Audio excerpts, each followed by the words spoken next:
Hi, Steve. Welcome to the show. Thank you. Well, Richard said a lot already, which has piqued, I think, my interest and I'm sure our listeners' interest. He talked about compounding, wellness, started a business, you're a pharmacist. Do you want to give us a little background?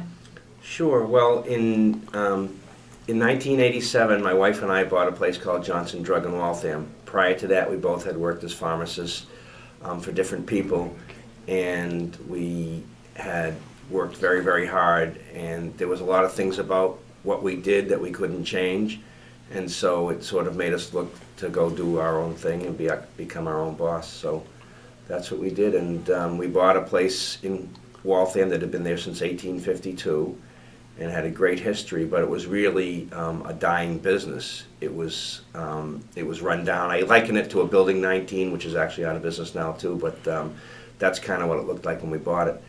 And through some very hard work of ourselves, and my parents came in and my kids, we transitioned it, and over that period of time we bought 2 different buildings and never lost our location, which was a nice thing because we were right in the center of town. So we ended up 5 years into it, we bought a building to our right, literally moved our whole business on carts down the street on a Friday night and reopened on a Saturday morning, and then 5 years later we did the same thing, but this time we went to the left and bought a bank building. So it's allowed us the freedom to make changes, and invest in the properties the way that we want to. And so along this way, we had a lot of employees who were very interested in health, and we were starting to get interested in more of a holistic approach to things, and we started attending conferences and getting educated.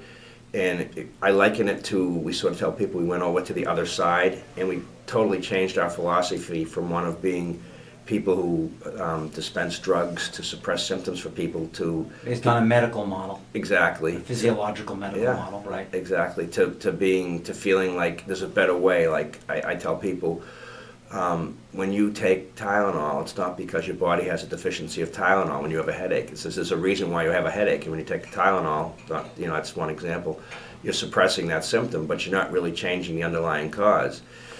From a natural standpoint, we say, well, what's the imbalance? And we look at different nutrients that might be causing the headache. So it's a totally different way of looking at things. So you might